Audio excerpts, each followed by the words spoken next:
Hello बच्चों, मैं PPS आप सभी का स्वागत करता हूं आपके अपने YouTube channel psychology by PPS. I hope आप सब ठीक होगे।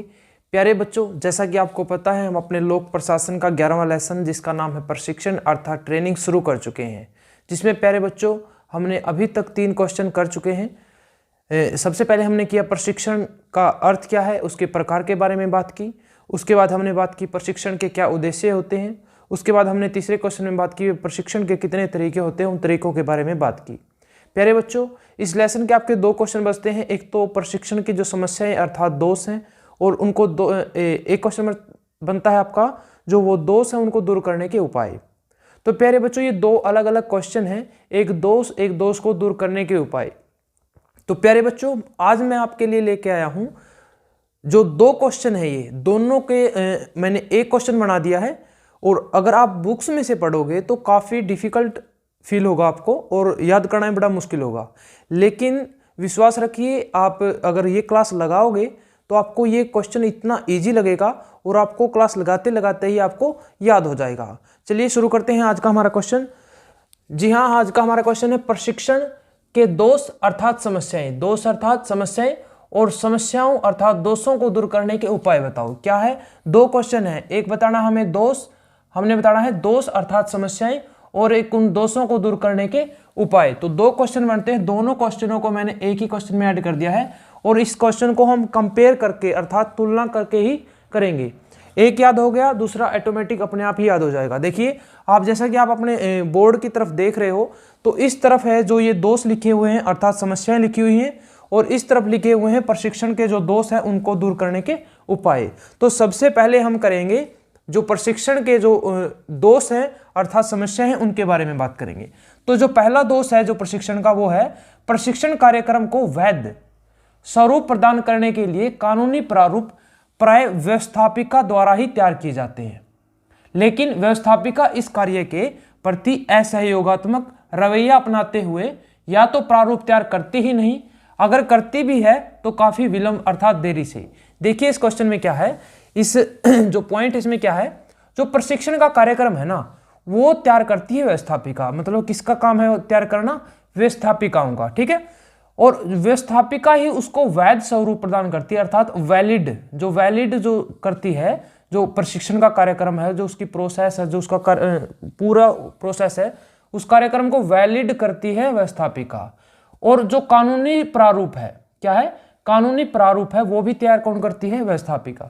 लेकिन यहां पर दोष क्या है, जो व्यवस्थापिका का ये काम है, ये अपना काम अच्छे से नहीं करती, अर्थात या तो ये असहयोगात्मक रवैया अपनाती है या यह विलंब से करती है, मतलब देरी से तैयार करती है। तो ये था इसका पहला दोष। क्या, प्रशिक्षण कार्यक्रम वैध स्वरूप प्रदान करने के लिए कानूनी प्रारूप प्राय व्यवस्थापिका द्वारा तैयार किए जाते हैं, लेकिन व्यवस्थापिका इस कार्यों के प्रति असहयोगात्मक रवैया अपनाते हुए या तो प्रारूप तैयार करती ही नहीं, और करती है तो देरी से करती है। दूसरा पॉइंट है, कई बार प्रशिक्षण कार्यों के लिए सरकार के पास धन का अभाव होता है। इस कारण प्रशिक्षण कार्य केवल औपचारिकता अर्थात फॉर्मेलिटी के लिए का रूप ले लेता है, जिससे प्रशिक्षण का जो वास्तविक उद्देश्य होता है वो नष्ट हो जाता है। क्या करते हैं, कई बार देखा जाता है कि सरकार के पास क्या होता है, धन का अभाव होता है, ठीक है। और प्रशिक्षण का काम ऐसा है, ट्रेनिंग का काम ऐसा है, इस पर धन खर्च होता ही होता है। तो सरकार के पास धन की कमी के होने के कारण क्या है, ये सिर्फ फॉर्मेलिटी का बन के रह जाता है। जो प्रशिक्षण का जो ट्रेनिंग की जो प्रोसेस है वो कर्मचारियों को अच्छे से नहीं दी जाती, और वो सिर्फ फॉर्मेलिटी ही दिखती है, भाई हाँ प्रशिक्षण इसकी ट्रेनिंग हो गई, लेकिन उस ट्रेनिंग में, उस प्रशिक्षण में कर्मचारियों को ऐसा कुछ सुविधा ही नहीं दी जाती और ना ही उन्हें कुछ सिखाया जाता, जिससे उन्हें कोई लाभ नहीं मिलता जो प्रशिक्षण का। तो इससे क्या होगा, जो वास्तविक उद्देश्य है वो नष्ट हो जाता है, ठीक है। दूसरा दोष हो गया ये। तीसरा दोष क्या है बच्चों, प्रशिक्षण की प्रभावशीलता एवं सफलता के निर्धारण इस तथ्य से होता है कि प्रशिक्षण समाप्त होने के बाद लोक सेवक कितना लाभान्वित हुआ। प्रशिक्षण प्राप्त कर लेने के बाद यदि उसके स्तर, उसके सम्मान और वेतन में वृद्धि नहीं होती तो वो निराशा ही हाथ लगेगी। देखिए अब जैसे ट्रेनिंग के लिए कोई कर्मचारी जाता है, अगर कोई काम करता है तो स्वाभाविक की बात है, कलयुग है, बिना फल के तो कोई कर्म करके राजी ही नहीं, मतलब कोई कर्म करना ही नहीं चाहता अगर फल नहीं है। तो जो ये लोक सेवक हैं वो ट्रेनिंग के लिए जाते हैं तो कुछ ना कुछ इच्छा रखते हैं, वह उन्हें सम्मान मिले या उनके वेतन में वृद्धि मिले, ठीक है। लेकिन वास्तविकता में अगर देखा जाए तो उसके न तो सत्र में, न उसके सम्मान में और न ही उसके वेतन में वृद्धि होती है। इस वजह से जो कर्मचारी है जो ट्रेनिंग लेके आया है उसको क्या फील होता है, निराशा ही हाथ लगती है उसकी, वो निराश हो जाता है। और इसका परिणाम क्या होता है, जो अन्य कर्मचारी हैं जो आने वाले समय में ट्रेनिंग पे जाएंगे तो वो ट्रेनिंग में अर्थात प्रशिक्षण में इंटरेस्ट नहीं लेते। क्या उस प्रशिक्षण में इंटरेस्ट नहीं लेते क्योंकि उसका कोई प्रॉफिट ही नहीं है। अब ट्रेनिंग के बाद अगर कुछ मिल रहा है तो वो इंटरेस्ट लेंगे, अच्छे से सीखेंगे ट्रेनिंग को। लेकिन अगर उनको नहीं मिल रहा है कुछ भी तो वो इंटरेस्ट नहीं लेंगे, स्वाभाविक ही बात है, ठीक है। तो ये था थर्ड दोष, इसका तीसरा दोष था। चौथा दोष है सामान्य सेवी वर्ग का प्रशासन अलग होता है। सामान्य सेवी वर्ग मतलब जैसे ग्रुप डी वगैरह के जो कर्मचारी है ना, वो कभी कभी समस्या यह उठ खड़ी होती है कि प्रशिक्षण कार्य को सेवी वर्ग कार्यों से प्रशासकीय रूप से पृथक कर दिया जाता है। पृथक अर्थात अलग कर दिया जाता है। प्रशिक्षण कार्य कार्मिक प्रशासन से घनिष्ठ रूप से संबंधित होते हैं। किससे? कार्मिक प्रशासन से घनिष्ठ रूप से जुड़े होते हैं अर्थात संबंधित होते हैं। इन दोनों को अलग अलग कर देने से अनेक प्रकार की संगठनात्मक समस्याएं पैदा हो जाती हैं। क्या हो जाती हैं? जो संगठन की समस्याएं हैं वो पैदा हो जाती हैं और अनावश्यक टकराव की स्थिति बन जाती है। जो संगठन है उसके अंदर टकराव की स्थिति पैदा हो जाती है। इस अलगाव के कारण संगठन की एक रूपता, क्या जो संगठन में जो एक रूपता होनी चाहिए उस एक रूपता समाप्त हो जाती है, अर्थात एक रूपता वाले व्यवहार में बाधाएं आ जाती हैं। इससे क्या होता है, जो ग्रुप डी है के जो कर्मचारी हैं उनको क्या है, उनको ट्रेनिंग नहीं दी जाती ज़्यादातर और ना ही किसी प्रकार का प्रशिक्षण का प्रावधान है, मतलब इस तरह की सुविधाएं दी जाती है, जिस कारण से क्या है उनको डिमोटिवेट हो जाते हैं। क्या हो जाते हैं? डिमोटिवेट। और इससे क्या होता है, जो उनका संगठन है, संगठन में क्या हो जाता है, समस्याएं पैदा हो जाती हैं, उनमें तालमेल जो समन्वय है वो खत्म हो जाता है, उनकी जो एकरूपता है वो समाप्त हो जाती है। ठीक है, तो ये था आपका जो प्रशिक्षण है उसका फोर्थ दोष। पांचवा दोष पढ़ते हम। प्रशिक्षण की एक समस्या यह है कि लोक सेवकों के कार्यों और प्रशिक्षण कार्यों के मध्य समन्वय, ये बेटा समन्वय है, क्या है? समन्वय अर्थात तालमेल नहीं हो पाता। क्या नहीं हो पाता? जो प्रशिक्षण की समस्या है यह है कि जो लोक सेवक हैं, क्या जो कर्मचारी हैं अर्थात लोक सेवक हैं, उनके कार्यों में और जो उनके प्रशिक्षण है कार्य है, एक तो जो जॉब लगने के बाद जो कार्य उन्हें करने हैं और जो एक ट्रेनिंग में जो उनको कार्य करवाए जा रहे हैं, जो सिखाए जा रहे हैं, उनमें उनके बीच में तालमेल नहीं हो पाता। साथ ही साथ भर्तीकर्ता निकाय, जो भर्ती करने वाला है, जो लोक सेवा आयोग है, और जो प्रशिक्षणकर्ता निकाय है, जो ट्रेनिंग देती है, वो संस्थाएं में भी समन्वय की समस्या उठ खड़ी होती है। ठीक है, एक तरफ तो क्या है, जो प्रशिक्षण करने वाला जो कर्मचारी है, जो लोक सेवक है, उनके जो जॉब के कार्य हैं और जो प्रशिक्षण के कार्य हैं, उनके बीच में तालमेल नहीं हो पाता। और इसी की वजह से क्या है, जो भर्तीकर्ता निकाय है और जो प्रशिक्षणकर्ता निकाय है, अर्थात जो भर्ती करने वाला है और जो प्रशिक्षण देने वाला है, उनके बीच में तालमेल नहीं हो पाता। तो एक दोष हो गया इसका ये। छठा दोष क्या है बच्चों? कुछ ऐसे उच्च स्तरीय प्रशासक हैं जो प्रशिक्षण की तरफ जरा भी ध्यान नहीं देते तथा इसे बेकार की चीज मानते हैं। जो उच्च स्तर की जॉब पर है ना, जो जिसको मतलब अच्छी पोस्ट मिल गई, तो वो क्या सोचते हैं, भाई जो प्रशिक्षण है ना, ट्रेनिंग है, ये तो बिल्कुल बेकार की चीज है, इसमें कोई इंटरेस्ट नहीं रखते और इसकी तरफ ना ही कोई ध्यान देते हैं। ठीक है, इसे बेकार की चीज मानते हैं। प्रशिक्षण कार्यक्रम की लोकप्रियता की वजह से भले ही वे इसका समर्थन करते हों, सिर्फ लोकप्रियता होने के कारण वो समर्थन तो करते हैं, परंतु उच्च पद प्राप्त करने वाले लोक सेवक, जैसा कि मैंने बताया ना, जो अच्छी पोस्ट पर अगर जॉब लग जाए तो जो वो कर्मचारी हैं, लोक सेवक हैं, भी कभी कभी प्रशिक्षण को महत्व नहीं देता। क्या है? वो प्रशिक्षण को महत्व नहीं देता। क्या उसको एक प्रकार से अहंकार हो जाता है, हाँ भाई मैं अच्छी पोस्ट पर लगा हुआ हूँ तो मुझे ट्रेनिंग की कोई जरूरत नहीं, मुझे सब कुछ आता है। ठीक है, और जो ट्रेनिंग है उसको बिल्कुल समय बर्बादी का काम मानता है, वो बेकार चीज़ मानता है और वो ट्रेनिंग नहीं करता। हालांकि ऐसा नहीं होता भाई, ट्रेनिंग बेकार चीज़ नहीं है, ट्रेनिंग बड़ी ही अच्छी चीज़ है, इसके उद्देश्य, इसके लाभ हम पढ़ चुके हैं पहले। तो जो लास्ट दोष है वो क्या है बच्चों? कुछ विभागों में कर्मचारियों पर कार्यभार अधिक होता है। क्या होता है? कार्यभार अधिक होता है और उसके लिए प्रशिक्षण हेतु समय निकालना बहुत कठिन हो जाता है। जिस कारण से वो प्रशिक्षण से अर्थात ट्रेनिंग से क्या हो जाता है, वंचित हो जाता है। क्या हो जाता है, ट्रेनिंग से वंचित हो जाता है, अर्थात वह जो अपने जो कौशल है, जो उसके अंदर जो टैलेंट है, उसको निखार नहीं पाता। ठीक है, किस कारण, समय की कमी के कारण। तो प्यारे बच्चों, हमने 7 दोष पढ़े, एक बार फिर रिवीजन कराता हूं मैं। एक तो पहला का दोष क्या था, काम है ये व्यवस्थापिका का, लेकिन व्यवस्थापिका इस काम को अच्छे से नहीं करती है। ठीक है, दूसरा क्या था, जो सरकार के पास धन का अभाव, धन के अभाव के कारण प्रशिक्षण का काम है जो फॉर्मेलिटी तौर पर होता है, औपचारिकता के रूप में होता है, और जो उसका उद्देश्य है जिस कारण नष्ट हो जाता है। जो तीसरा क्या था, जो प्रशिक्षण देने के बाद जो लोक सेवक हैं उनको किसी प्रकार का प्रॉफिट नहीं मिलता, न उन्हें सम्मान मिलता, न उन्हें वेतन मिलता। ठीक है, चौथा क्या था, जो ग्रुप डी है अर्थात सामान्य सेवी वर्ग है, उनके प्रशासन अलग होता है।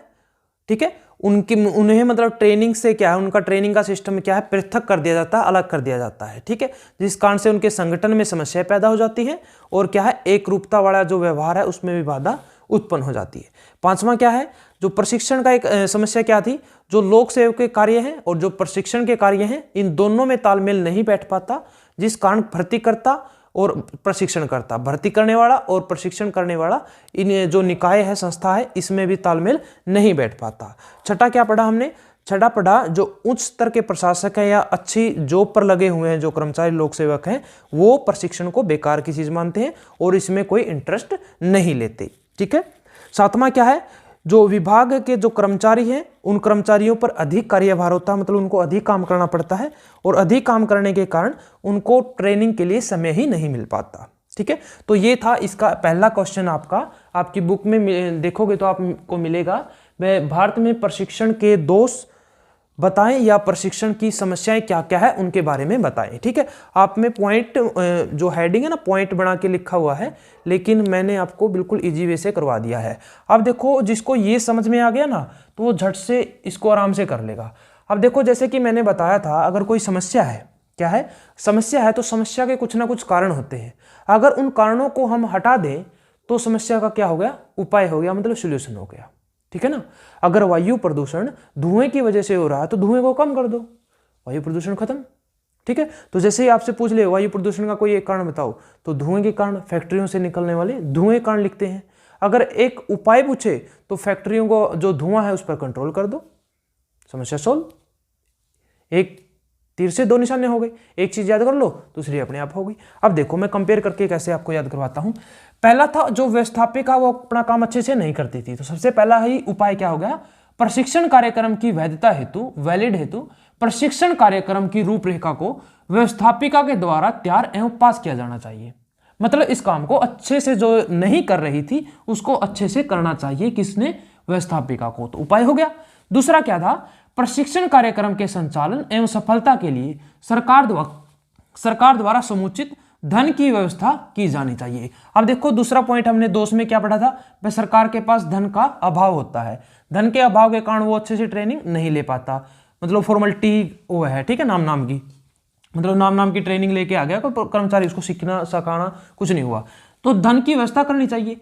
देखो, ये कारण था, इसको उल्टा कर दिया, धन की व्यवस्था कर दी तो क्या है, ट्रेनिंग अच्छे से हो जाएगी। ठीक है, तीसरा क्या है, प्रशिक्षण कार्यक्रमों के पश्चात, ट्रेनिंग के पश्चात प्रशिक्षण प्राप्त सेवकों को, जो ट्रेनिंग लेके आए हैं कर्मचारी, उनके पद, सम्मान और वेतन में वृद्धि की जाए, ताकि प्रशिक्षण के उद्देश्य की प्राप्ति को व्यवहारिक रूप देने में लोक सेवक उत्साह के साथ, किसके साथ, उत्साह के साथ अपना कार्य कर सके। देखो, यहां पर हमने तीसरे में क्या पढ़ा था, वह उनके न तो सत्र में, न सम्मान में और न वेतन में वृद्धि होती। ठीक है, जिसके कारण वो निराश हो जाते हैं और ट्रेनिंग में इंटरेस्ट नहीं लेते। अब देखो, इसको उल्टा कर दो, अगर उनको ये सभी चीजें दे दें तो वो निराश होंगे, नहीं होंगे, फिर क्या होंगे, वो उत्साह के साथ ट्रेनिंग करेंगे। ठीक है, तो इनको प्रशिक्षण के पश्चात पद, सम्मान और वेतन में वृद्धि दी जानी चाहिए। फोर्थ पॉइंट क्या है, देखिए, प्रशिक्षण कार्यक्रम को सामान्य वर्ग और सेवी वर्ग कर्मचारियों को अलग अलग न करके संयुक्त या घनिष्ठ रूप से आयोजित करना चाहिए। यहां पर अलग अलग कर रहे थे, यहां पर क्या बोल रहे हैं, इनको इकट्ठा आयोजित करना चाहिए, ताकि दोनों के बीच अनावश्यक टकराव एवं संगठनात्मक जो समस्याएं पैदा होती हैं की जगह संगठन में दोनों वर्गों के बीच एक रूपता कायम की जा सके। यहां पर क्या था, इनको अलग अलग किया जा रहा था, यहां पढ़ा था हमने, देखो, पृथक किया जा रहा था, जिस कारण क्या था, संगठन में समस्या होगी और उनकी जो एक रूपता थी वो समाप्त होगी।